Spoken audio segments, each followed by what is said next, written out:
अस्सलाम वालेकुम students, welcome back to the lecture. जैसा कि आपको पता है कि हम पावर सीरीज़ का टॉपिक जो है ये हमने स्टार्ट किया हुआ है। तो अब हम टेलर, मैक्लॉरन और बाइनोमियल सीरीज़ को जो है वो पावर सीरीज़ की मदद से देखने जा रहे हैं कि कैसे हम ड्राइव कर सकते हैं।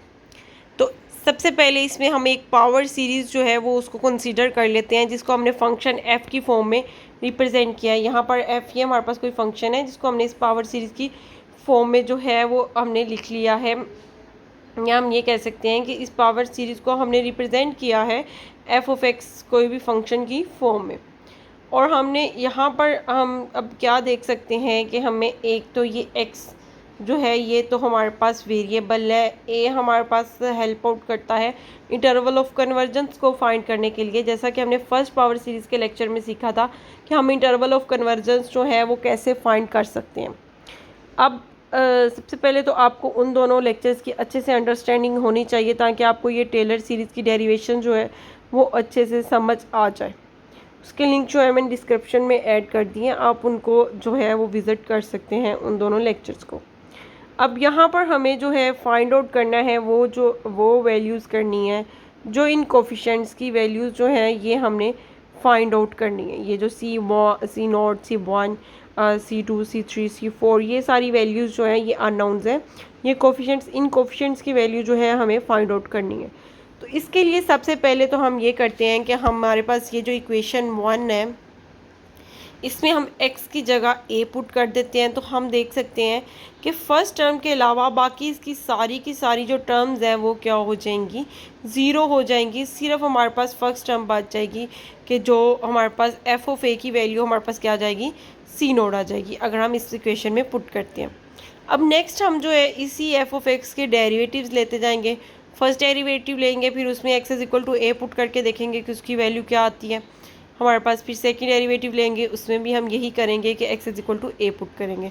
तो सबसे पहले हम जो है वो इससे ले लेते हैं first derivative f dash of x जो है ये रिप्रेजेंट कर रहा है कि विद रिस्पेक्ट टू x हम इसका इक्वेशन 1 का जो है वो डेरिवेटिव लेने जा रहे हैं। तो अगर हम इक्वेशन 1 पे फोकस करें तो इसमें अगर हम फर्स्ट टर्म का डेरिवेटिव लेते हैं तो वो तो हो जाएगा 0।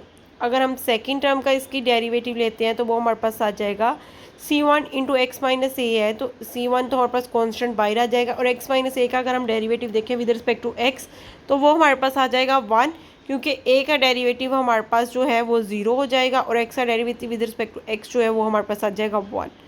अब हम थर्ड वाली टर्म का जो है वो डेरिवेटिव देखते हैं तो वो कैसे आएगा। इसमें हमारे पास पावर रूल अप्लाई होगा, तो ये 2 इंटू C2 एक्स माइनस ए आ जाएगा, और फिर पावर के अंदर वाले का हम जब डेरिवेटिव लेंगे तो वो अगेन हमारे पास 1 आ जाएगा। तो ये हमने डेरिवेटिव ले लिया। यहाँ पर हम देख सकते हैं कि फर्स्ट टर्म का हमारे पास डेरिवेटिव क्या आ रहा था, C1, जैसे कि अभी हमने देखा।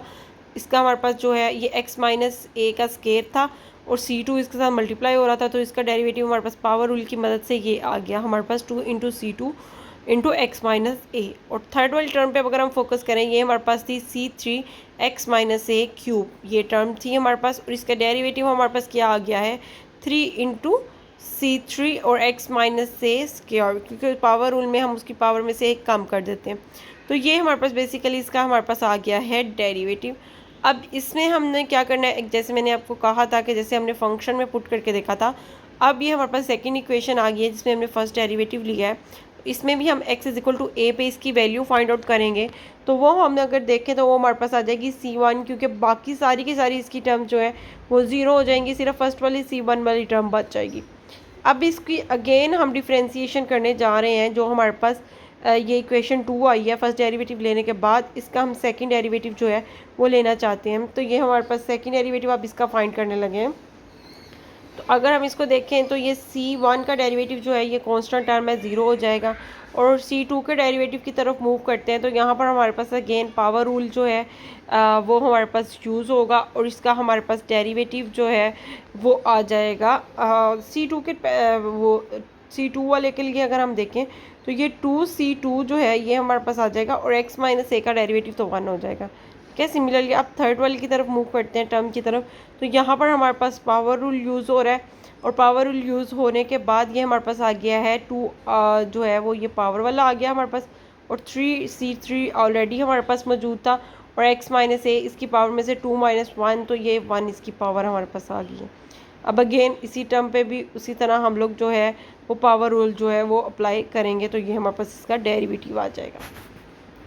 अब इसमें भी हमने इक्वेशन 3 जो हमारे पास सेकेंड डेरिवेटिव लेने के बाद आ गई है, इस पर भी हमने x is equal to a put करना है। तो हमारे पास जो टर्म बच जाएगी वो सिर्फ ये कांस्टेंट वाली टर्म बच जाएगी, बाकी इसकी सारी की सारी टर्म्स जो है वो क्या हो जाएंगी, हमारे पास वो ज़ीरो हो जाएंगी। तो ये एफ डबल डैश ऑफ ए जो है इसकी वैल्यू हमारे पास आ गई है 2c2 आ गई है हमारे पास। अब नेक्स्ट हम देखते हैं इसी प्रोसीजर को हम लोगों ने अब थर्ड डेरिवेटिव देख लेते हैं, उसमें हमारे पास इसकी क्या वैल्यू बनेगी। तो अगर हम इसका थर्ड डेरिवेटिव सिमिलरली उसी तरह पावर रूल अप्लाई हो रहा है कुछ फंक्शंस पे जो कांस्टेंट है उनके डेरिवेटिव 0 हो जाएगा, और जिसमें सिर्फ x माइनस ए आ रहा है उसका डेरिवेटिव 1 हो जाएगा। तो ये 2 इंटू 3 c3 हमारे पास आ जाएगा। उसी तरह आप ये डेरिवेटिव जो है हम लोग फाइंड आउट कर सकते हैं। अब आप ट्रिपल डैश ऑफ ए जो है इसकी हमारे पास मतलब थर्ड डेरिवेटिव जो है इसकी अगर हम वैल्यू पे फोकस करें तो ये हमारे पास 3 फैक्टोरियल c3 बन रहा है। ये हमारे पास 3 फैक्टोरियल c3 बन रहा था, और अगर हम सेकंड डेरिवेटिव पे फोकस करें जो f डबल डैश ऑफ ए पे सेकंड डेरिवेटिव की x इज इक्वल टू ए पे जो सेकंड डेरिवेटिव की वैल्यू आई थी वो हमारे पास आई थी 2c2, इसको हम 2 फैक्टोरियल c2 भी लिख सकते हैं। और अगर हम फर्स्ट वाले की बात करें तो ये सी नोड आया, तो इसको हम जो है ये फर्स्ट डेरिवेटिव पे ये इसकी वैल्यू जो है ये c1 आई थी हमारे पास, तो यहाँ पर इसको c1 को हम लोग जो है वो लिख सकते हैं 1 factorial into c1। First derivative था तो 1 फैक्टोरियल लिख सकते हैं, सेकंड डेरिवेटिव आया तो 2 फैक्टोरियल आ गया, थर्ड डेरिवेटिव आया तो हमारे पास 3 फैक्टोरियल आ गया। आप इसका एक और डेरिवेटिव लेके जो है वो वेरीफाई कर सकते हैं कि यहाँ पर 4 फैक्टोरियल ही बनेगा हमारे पास, ठीक है। तो ये इसका मतलब है यहाँ पर हमारे पास अगर हम इसका nth डेरिवेटिव लेते हैं एफ एन ऑफ ए, तो फिर ये हमारे पास जो इसका फैक्टोरियल जो है यहाँ पर हमारे पास आ जाएगा n फैक्टोरियल आ जाएगा, और ये साथ हमारे पास सी एन आ जाएगा क्योंकि थर्ड डेरिवेटिव था तो यहाँ पर c3 था। अगर हमारे पास सेकंड डेरिवेटिव था तो यहाँ पर हमारे पास c2 था, अगर हमारे पास फर्स्ट डेरिवेटिव था तो यहाँ हमारे पास c1 था। तो इट मीन्स के हमारे पास क्या आ जाएगा n फैक्टोरियल, और साथ में हमारे पास क्या आ जाएगा cn आ जाएगा हमारे पास यहाँ पर। तो ये हमने एक जनरल फॉर्म जो है हमने डेरिवेटिव्स की मिल गई कि अगर हम इसका nth टाइम डेरिवेटिव लेते हैं और इसकी x इज इक्वल टू ए पे इस पावर सीरीज़ की वैल्यू फाइंड करते हैं तो वो हमारे पास आ जाता है n factorial into c n. अब इसका फंक्शन के साथ बेसिकली हमें सी एन का एक रिलेशनशिप मिल गया है, किसके साथ, फंक्शन के साथ। अब हम लोग जो है यहाँ से सी एन की वैल्यू फाइनली हमारे पास क्या आ गई है, सी एन की वैल्यू आ गई है एफ का nth जो है हम n टाइम डेरिवेटिव और उसकी वैल्यू a पे, और इसको हम n फैक्टोरियल से डिवाइड जो है वो कर देंगे, तो ये हमारे पास cn की यहाँ पर वैल्यू आ गई है। अब ये फार्मूला जो है हमारे पास वैलिड है इवन अगर हम n की वैल्यू जो है वो ज़ीरो भी ले लें, ठीक है। n की वैल्यू अगर हम ज़ीरो लेते हैं तो ज़ीरो n जो है ये डिनोमिनेटर में भी हमारे पास आ रहा है, तो n ज़ीरो का फैक्टोरियल आ जाएगा और ज़ीरो का फैक्टोरियल जो है वो 1 होता है, ठीक है। इट मीन्स ये एफ एन की वैल्यू ज़ीरो के लिए भी ये वैलिड है हमारे पास। दस वी हैव प्रूव्ड दैट, ये हमारे पास फाइनली हमें एक रिज़ल्ट या हम कह दें कि हमें ये थ्योरम मिल गया है कि अगर हमारे पास कोई भी पावर सीरीज़ हो, ये काफ़ी इंपॉर्टेंट रिज़ल्ट है, एफ़ अगर हमारे पास कोई भी पावर सीरीज़ हो, ठीक है, और at a represent at a that is, तो इसकी एक्सपेंशन हमने इसको ए पे इसको हम ले रहे हैं, तो ये हमारे पास पावर सीरीज़ की वैल्यू है n is equal to 0 to infinity c n into x minus a raise to power n। तो देन इसके कोफिशिएंट जो है वो हम कैसे फाइंड कर सकते हैं इस फार्मूले से कि f का nth डेरिवेटिव एट a और इसको n फैक्टोरियल से डिवाइड कर दें तो इसका cn वाला कोफिशिएंट फाइंड कर सकते हैं। अब जैसे जैसे हम n की वैल्यू जो है वो वेरी करेंगे, 0 से लेकर n तक कोई भी n नंबर हो सकता है, तो वो ऐसे ऐसे हमारे पास इन कोफिशिएंट्स की जो है वो वैल्यू फंक्शन की मदद से, फंक्शन हमें जो गिवन होगा उस फंक्शन की मदद से ये सारे के सारे जो कोफिशिएंट है पावर सीरीज़ के वो हम फाइंड आउट कर सकते हैं। अब हम नेक्स्ट देखते हैं सब्स्टिट्यूशन दिस फार्मूला। अब ये जो हमारे पास फार्मूला आ गया है इसको हम लोग बैक सब्स्टिट्यूट करने लगे हैं, जो हमने पावर सीरीज़ स्टार्ट में हमारे पास हमने कंसीडर की थी, उस पावर सीरीज़ में हम कांस्टेंट की वैल्यू सी एन की वैल्यू सब्स्टिट्यूट करने लगे हैं, जो हमारे पास फार्मूला से आई है। सी एन की वैल्यू वो क्या थी, एक्चुअली हमारे पास पावर सीरीज़ क्या बनती थी, summation n is equal to 0 to infinity और सी एन था और इसके साथ x minus a raise to power n आना था हमारे पास। लेकिन अब हमने क्या कर दिया कि यहाँ पर सी एन की जो वैल्यू अभी हमने फाइंड आउट की है जिसका फंक्शन के साथ डायरेक्ट रिलेशनशिप है वो हमने पुट की, और फिर हमने कहा कि ये हमारे पास एक्सपेंशन जो है ये आ गई है। अब यहाँ पर हम n की डिफरेंट वैल्यूज़ पुट करके इसको वेरीफाई वो एक्सपेंड करके भी देख लेते हैं। सबसे पहले n की वैल्यू अगर हम 0 पुट करते हैं तो यहाँ पर हमारे पास सिर्फ f ऑफ a आ जाएगा, क्योंकि x minus a raise to power 0 ये भी हमारे पास 1 हो जाएगा, और n फैक्टोरियल जो है ये भी हमारे पास वैल्यू जो है वो 1 दे देगा। अब अगर हम इस n की जगह 1 पुट करते हैं, अगर n की जगह हम पुट कर रहे हैं 1, अब जब 1 पुट करते हैं तो f dash of a first derivative आ जाएगा और नीचे हमारे पास 1 का फैक्टोरियल आ जाएगा और ये x माइनस ए इसकी पावर 1 आ जाएगी। ठीक है, इसी तरह अब हम अगर n की जगह जो है वो 2 पुट कर रहे हैं तो ये हमारे पास एफ डबल डैश आ जाएगा, एफ डबल डैश ऑफ ए हो जाएगा, और हम यहाँ पर क्या ले लेंगे, डिनोमिनेटर में हमारे पास आ जाएगा 2 फैक्टोरियल, और ये हमारे पास आ जाएगा x माइनस ए और उसका स्केयर आ जाएगा। इसी तरह सिमिलरली अगर हम n की जगह जो है वो 3 पुट करते हैं तो ये एफ ट्रिपल डैश ऑफ ए आ जाएगा, और नीचे हमारे पास डिनोमिनेटर में 3 फैक्टोरियल और x माइनस ए की पावर जो है वो हमारे पास आ जाएगी क्यूब। ठीक है, ये n इज इक्वल टू 3 के लिए हमारे पास आएगा।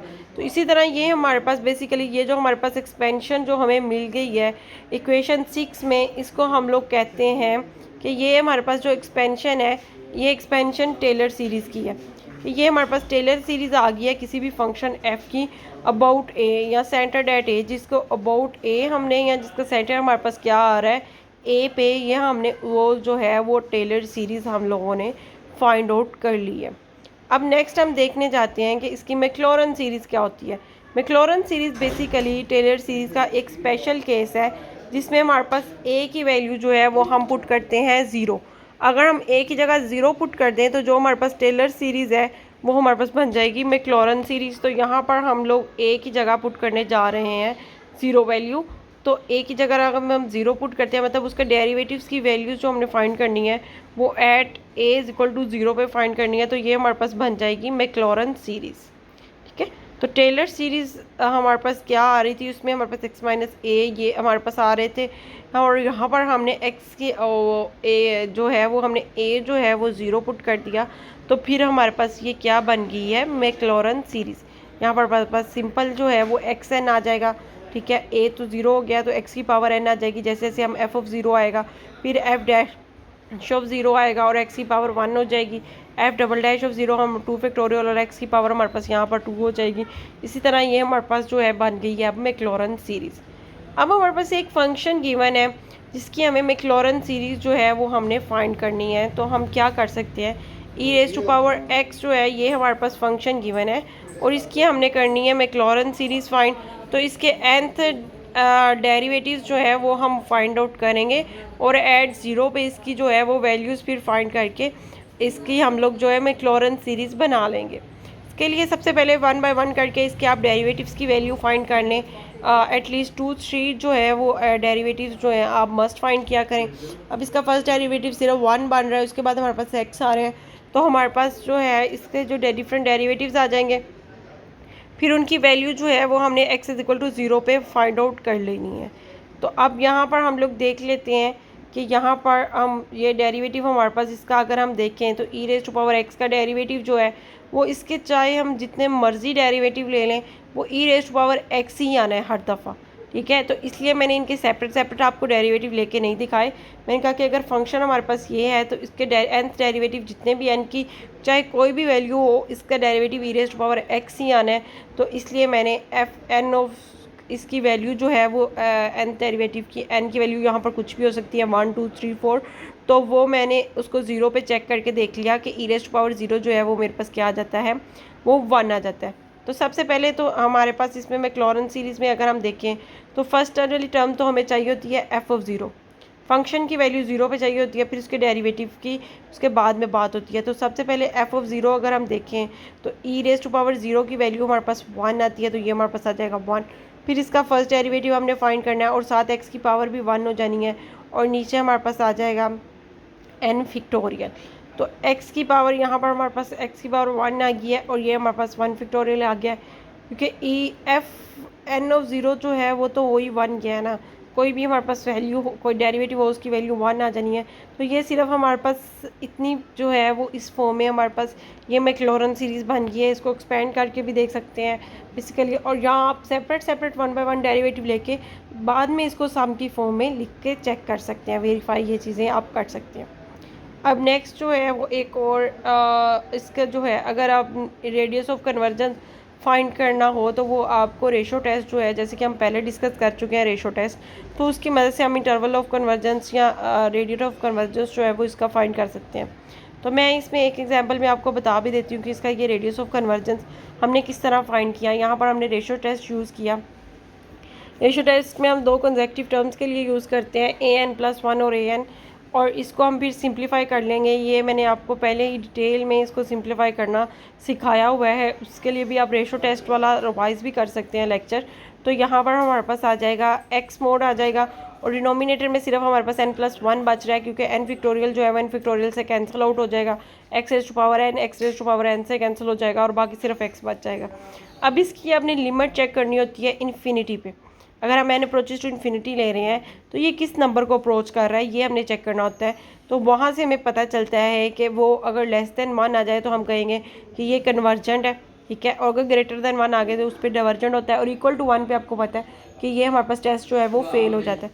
अब यहाँ पर हमारे पास जो वैल्यू आ रही है वो 0 आ रही है, जो कि क्या है, <1 है। तो रेशो टेस्ट हमें क्या बताता है कि ये जो है ये कन्वर्ज जो करेगा फॉर ऑल वैल्यूज़ आर, इसका रेडियस जो है वो इन्फिनिटी हो जाएगा। कोई भी हम वैल्यू एक्स की ले लें, क्योंकि ये एक्स पे डिपेंड ही नहीं कर रहा, तो ये हमारे पास वैसे ही 0 को अप्रोच कर रहा है इन्फिनिटी पे, तो इसका मतलब है रेडियस इसका हमारे पास आ जाएगा इन्फिनिटी। अब ये जो है टेलर हमारे पास फाइनली जो हमारे पास कंक्लूजन है हमारे पास क्या आ गई है कि अगर हमारे पास e⁻x फंक्शन है तो उसकी मैक्लॉरन सीरीज़ जो है वो हमारे पास बनती है ये x⁻n/n फैक्टोरियल, और n की वेरिएशन 0 से लेकर हमारे पास इन्फिनिटी तक है। अब नेक्स्ट हम लोग जो है वो देखते हैं कि if has derivative of all orders when it is true, कि ये कब हमारे पास ट्रू होता है, अगर इसके हर ऑर्डर के जो है वो डेरिवेटिव एग्जिस्ट कर रहे हैं, तो ये हमारे पास कब जो है वो ट्रू होगा। इन चीज़ों को भी हम वेरीफाई कर लेते हैं। अब यहाँ पर जो हमारे पास फंक्शन गिवन है सबसे पहले वो है f(x) = 1 + x⁻k, और k यहाँ पर कोई भी रियल नंबर हो सकता है। इसकी अब हमने मैक्लॉरन सीरीज़ जो है वो फाइंड करनी है। ये थोड़ा सा कॉम्प्लिकेटेड फंक्शन है। फर्स्ट वाला फंक्शन हमने कदरे इजी लिया था ताकि उसकी मैक्लॉरन सीरीज़ जो है वो फाइंड करना भी इजी होती, लेकिन ये फंक्शन जो है ये थोड़ा सा, इसको हमें 1 बाय 1 करके इसके डेरिवेटिव फाइंड करके देखना पड़ेगा कि वो क्या बनती है। तो सबसे पहले तो हमें इस फंक्शन की जो है वो वैल्यू 0 पे चाहिए होती है, तो हम x = 0 इसी फंक्शन में पुट करके देखते हैं कि हमारे पास क्या वैल्यू आ रही है। अगर हम x को 0 पुट कर लेते हैं तो 1⁻k, तो वो हमारे पास फर्स्ट वाली वैल्यू तो हमारे पास आ जाएगी f(0) जो हमें चाहिए होती है मैक्लॉरन सीरीज़ में, वो हमारे पास आ गई 1। अब नेक्स्ट वाली इसकी वैल्यू देखते हैं। इसका जब हम फर्स्ट डेरिवेटिव लेंगे तो वो हमारे पास पावर रूल यूज़ हो जाएगा। ये हमारे पास क्या आ जाएगा, k × 1 + x⁻k-1, ठीक है। अब इसकी भी फर्स्ट डेरिवेटिव की वैल्यू हमें 0 पे चाहिए होती है, तो f'(0) हमने फाइंड कर लिया, तो वो हमारे पास आ गया है k। अब इसका सेकंड डेरिवेटिव लेते हैं, अगेन पावर रूल यूज़ हो जाएगा। अब हमारे पास k तो ऑलरेडी था, अगेन इस पे पावर रूल k-1 आ गया हमारे पास, और यहाँ पर पावर में से 1 कम कर दिया तो ये k-2 हो गया। पावर के अंदर वाले का डेरिवेटिव तो 1 है, ठीक है।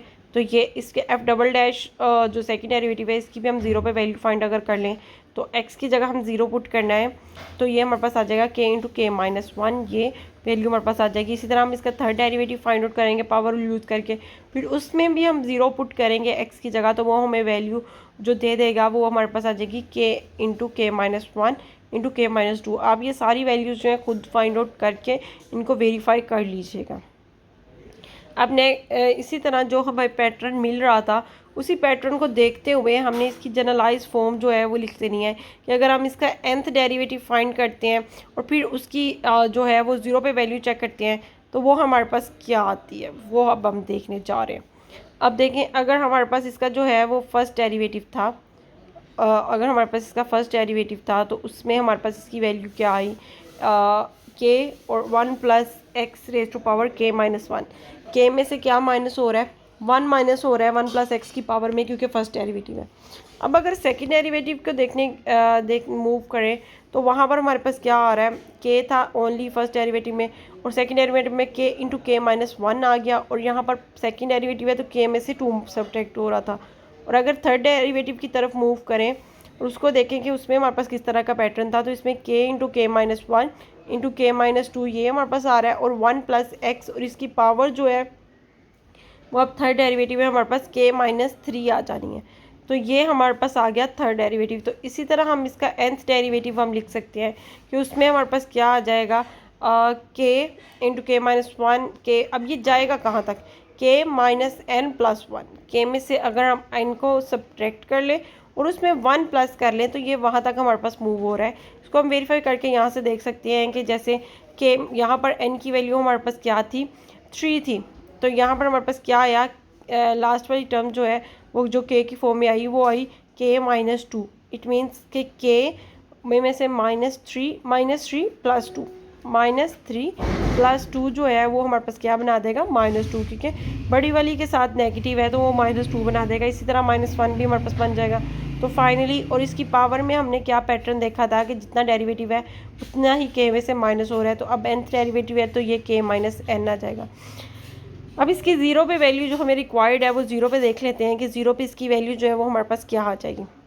ज़ीरो पे सिर्फ ये के वाली टर्म्स आती हैं, ये जो एक्स वाली है वो तो हमारे पास हो जाती है 1। तो अब ये हमारे पास के वाली टर्म जो है ये वही सिर्फ हमारे पास के माइनस वन, के माइनस टू और अप टू सोन, ये कहाँ तक जाएगा, के माइनस एन प्लस वन तक चला जाएगा हमारे पास। तो फाइनली जो हमारे पास रिज़ल्ट हमें मिल गया मैक्लॉरन सीरीज़ का, वो हमें मिल गया है कि हमारे पास जो इसका फाइनल रिज़ल्ट है वो summation n equal to 0 to infinity, इस पे वेरिएशन है हमारे पास, डिवाइडेड बाय n फैक्टोरियल तो हमारे पास फार्मूले में मौजूद है, और ये हमने डेरिवेटिव्स फाइंड कर लिए, और x raise to power n जो है ये भी हमारे पास फार्मूले में मौजूद है। ठीक है, तो ये सारी की सारी हमारे पास जो है वो टर्म्स आ गई हैं। अब हम इसको देख लेते हैं कि नेक्स्ट हम इसको किस तरह जो है वो सॉर्ट आउट करेंगे, और नेक्स्ट इस क्या हम लोग जो है इसको बनाने जा रहे हैं। अब इस सीरीज़ को हम लोग कहते क्या हैं, ये जो हमने सारी डेरिवेशन कर ली 1 प्लस के की जो पावर के, 1 प्लस एक्स की पावर जो के थी, के हमने कहा था कोई भी हमारे पास वैल्यू हो सकती है इंटीजर वैल्यू, तो 1 प्लस एक्स की पावर के, इसकी जो एक्सपेंशन आई है हमारे पास, जो इसकी मैक्लॉरन सीरीज़ आई है, उस सीरीज़ को हम कहते हैं बाइनोमियल सीरीज़। ये जो हमारे पास हमने अभी ड्राइव किया है ये हमारे पास क्या आ गई है, binomial series.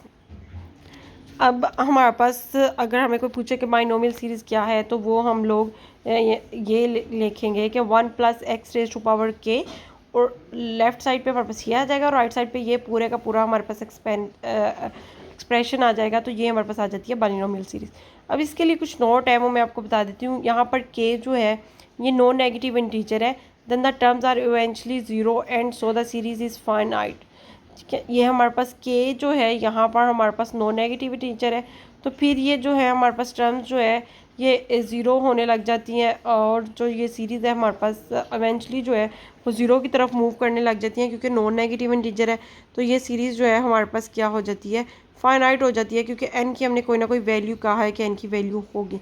For other values of k none of the terms is zero and so we can try the ratio test. अब हमारे पास जो है इसमें कोई भी टर्म्स जो है वो ज़ीरो नहीं हो रही, जैसे कि अभी हमने चेक भी किया कि कोई भी टर्म ज़ीरो नहीं हो रही, तो इट मीन्स इस पे रेशो टेस्ट जो है वो हम इजीली अप्लाई कर सकते हैं। क्योंकि रेशो टेस्ट में हमें क्या चाहिए होती है, रेशो चाहिए होती है ना, दो नंबर्स की, कोई दो कंसेक्यूटिव नंबर्स की। अगर कोई एक भी टर्म हमारे पास ज़ीरो हो गई तो इट मीन्स हम रेशो टेस्ट तो अप्लाई नहीं कर सकते, रेशो वो हमारे पास आएगी ही नहीं, क्योंकि हमें उसमें रेशो चाहिए। अगर डिनोमिनेटर उसमें ज़ीरो हो गया कोई भी टर्म, तो फिर हम रेशो टेस्ट नहीं अप्लाई कर सकते। इसलिए हमने इसमें कहा कि इसमें हमारे पास कोई भी टर्म जो है वो ज़ीरो नहीं आ रही, क्योंकि हमने यहाँ पर वैल्यू जो है वो के की नॉन नेगेटिव ली हुई है। ठीक है, अब जो है ये इस पे हम लोग जो इसके जो है वो रेशो टेस्ट आप अप्लाई करके भी देख सकते हैं। ये उसी तरह जैसे अभी मैंने प्रीवियस वाले में अप्लाई करके देखा कि बाइनोमियल सीरीज़ को अब हम चेक करने जा रहे हैं कि ये कन्वर्जन कब होगी, डाइवर्जेंट कब होगी।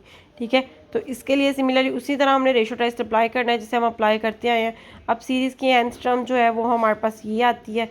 इसी तरह एक तो हमने nth टर्म ले ली, एक n+1 वाली टर्म ले ली, इनको सिंप्लीफाई करना है अपने। ठीक है, जो सिमिलर टर्म्स है वो कैंसिल आउट हो जाएंगी और बाकी हमारे पास ये बच जाएगा। अब ये डिपेंड कर रहा है x मोड पे। ठीक ठीक है, मैं इसकी डिटेल्स की तरफ नहीं मूव करती क्योंकि टाइम जो है वो काफ़ी लेक्चर पहले ही लंबा हो चुका है। तो अब ये हमारे पास, आप इसको सिंप्लीफाई करके देखिएगा, आपके पास ये जो है वो एक्सप्रेशन बच जाएगा। उसके बाद मैंने n से जो है वो न्यूमिनेटर और डिनोमिनेटर को डिवाइड किया है। तो मेरे पास जो, जब मैंने इसको लिमिट अप्लाई की है तो ये मेरे पास x की मोड पे जो है ये कन्वर्ज करने लग गया। ठीक है, x मोड को जो है इस लिमिट ने अप्रोच कर लिया है। अब इसकी कन्वर्जेंस या डिवर्जेंस जो है ये इस x की एब्सोल्यूट वैल्यू या x मोड पे डिपेंड कर रही है। जैसे कि हमने प्रीवियस एग्जांपल में देखा था कि वहाँ पर x पे डिपेंड ही नहीं कर रही थी, वो अप्रोच ही ज़ीरो को कर गई थी और ज़ीरो जो है वो लेस देन 1 है तो वो कन्वर्जेंट ही थी। लेकिन यहाँ पर इस केस में, बाइनोमियल वाले केस में, हमारे पास क्या हो रहा है कि ये x मोड को अप्रोच कर रही है। तो इसका मतलब है कि x मोड की वैल्यू पे ये डिपेंड करती है कि ये सीरीज़ कन्वर्जेंट होगी या डिवर्जेंट होगी। तो अगर हम x मोड जो है वो लेस देन 1 लेते हैं तो ये सीरीज़ जो है हमारे पास कन्वर्जेंट होगी। और अगर हम इस x मोड की वैल्यू जो है ग्रेटर देन 1 लेते हैं, ये रेशो टेस्ट अप्लाई कर रहे हैं, तो रेशो टेस्ट के रिजल्ट जो है आप रेशो टेस्ट वाली वीडियो से या जो अपने लेक्चर नोट ऑन किए हैं वहाँ से रिवाइज भी कर सकते हैं कि वो लेस देन 1 के लिए कन्वर्जेंट होता है और अगर हम उसको ग्रेटर देन 1 ले लें रेडियस तो वो डाइवर्जेंट हो जाता है। तो यहाँ पर हमारे पास यही होगा कि अगर ये x जो है वो लेस देन 1 लेते हैं तो ये कन्वर्जेंट है और अगर हम इसको ग्रेटर देन 1 लेते हैं तो ये फिर हमारे पास क्या बन जाएगा, डाइवर्जेंट बन जाएगा। ठीक है, तो ये हमारे पास फाइनली जो है वो हमारे पास बाइनोमियल सीरीज़ हमने डिस्कस कर ली। अब अगर सिर्फ इसके कोफिशिएंट्स को देखना जाएँ तो कोफिशिएंट हमारे पास बाइनोमियल सीरीज़ के क्या हैं, यहाँ पर ये एक्स एन को अगर हम छोड़ दें और सिर्फ इस कोफिशिएंट को देखना चाहें तो वो ये हमारे पास पूरी की पूरी टर्म बनेगी। अब इसको हम देखते हैं कि अगर हम सिंपली सिर्फ हमें कोफिशिएंट लिखने हो तो उन कोफिशिएंट्स को हम लोग जो है वो किस तरह एक्सप्रेस कर सकते हैं। ये हमारे पास कॉम्बिनेशन है। आपने ये फार्मूला जो है देखा होगा, अगर नहीं देखा तो आप लोग कॉम्बिनेशंस वाला एक दफ़ा रिवाइज कर लें तो आपको इस नोटेशन की समझ आ जाएगी। और के का एन के साथ अगर हम कॉम्बिनेशन लेते हैं तो ये इसी तरह एक्सपेंड होता है। तो ये हमारे पास बेसिकली बाइनोमियल कोफिशिएंट्स आ गए हैं जो कि मैक्लॉरन सीरीज़ की मदद से हम लोगों ने ये सारा का सारा डिराइव किया। और इसको हम ये भी कह सकते हैं कि बाइनोमियल जो है ये जो थ्योरम है ये 1 + x⁻k की जो मैक्लॉरन सीरीज़ है वो हमारे पास बाइनोमियल जो है वो दे देता है। तो फाइनली हम इसकी कंक्लूजन पे जो है वो पहुंच गए हैं। अब इसकी कंक्लूजन अब देख लेते हैं कि बाइनोमियल सीरीज़ हमारे पास होती क्या है। अब हमने इसकी सिर्फ कन्वर्जेंट वाला केस जो है उसके लिए हमने बताना है कि जिसमें ये कन्वर्ज कर रहा होगा कि अगर हमारे पास कोई भी रियल नंबर है और अगर एक्स मोड की वैल्यू लेस देन 1 है, जैसे कि अभी हम प्रूव कर चुके हैं ये चीज़ कि अगर ये लेस देन 1 होगा तो ही ये कन्वर्जेंट होगा। तो इसके लिए ये हमारे पास बाइनोमियल थ्योरम जो है वो आ जाता है 1 + x⁻k और ये पूरे का पूरा हमारे पास एक्सप्रेशन जो है ये हमें देता है बाइनोमियल सीरीज़। अब ये पूरा एक्सप्रेशन आपको याद भी होना चाहिए और इस जो मैक्लॉरन सीरीज़, टेलर सीरीज़ और बाइनोमियल सीरीज़ इनकी आपको एक्सपेंशंस जो है वो याद भी होनी चाहिए और इनकी अगर आपको डेरिवेशन आ जाए तो आपको ये डेराइव भी करनी आनी चाहिए। ठीक है, फाइनली ये कुछ जो है मैं आप लोगों को बता देती हूँ। कुछ मैक्लॉरन सीरीज़ जो आती हैं इनको आपने खुद ड्राइव करके देखना है, इनके खुद रेडियस ऑफ कन्वर्जेंस फाइंड करके देखने हैं, वेरीफाई करने हैं कि यही आते हैं कि नहीं। ये हमारे पास जो है कुछ मैंने फंक्शंस बता दिए हैं। ये हमारे पास इसकी लेफ़्ट साइड पे ये फंक्शंस हैं और राइट साइड पे ये इसकी जो बाइनोमियल सीरीज़ वो मैक्लॉरन सीरीज़ बन रही हैं वो है। ठीक है, ये सारी की सारी आपने खुद जो है वो इनकी डेरिवेशन करनी है। जैसे अभी आपको डेरिवेशन बताई गई, इनके डेरिवेटिव्स फाइंड करके फिर ज़ीरो पे वैल्यूज़ चेक करके तो इनकी मैक्लॉरन सीरीज़ के जो फाइनली आपके पास आंसर आएंगे वो ये आएंगे। और इनके रेडियस ऑफ कन्वर्जेंस भी मैंने साथ मेंशन कर दिए हैं, ये भी आपने सारे जो है वो वेरीफाई करके चेक करनी है। तो ये आपके प्रैक्टिस क्वेश्चंस हैं। इसकी मल्टीप्लिकेशन और डिवीजन की तरफ मैं मूव नहीं कर रही अभी आप जो है ये सारी की सारी मैक्लॉरन सीरीज़ जो है वो ड्राइव करें और होपफुली कि आपको आज का लेक्चर समझ आया होगा। नेक्स्ट लेक्चर तक के लिए अल्लाह हाफिज़।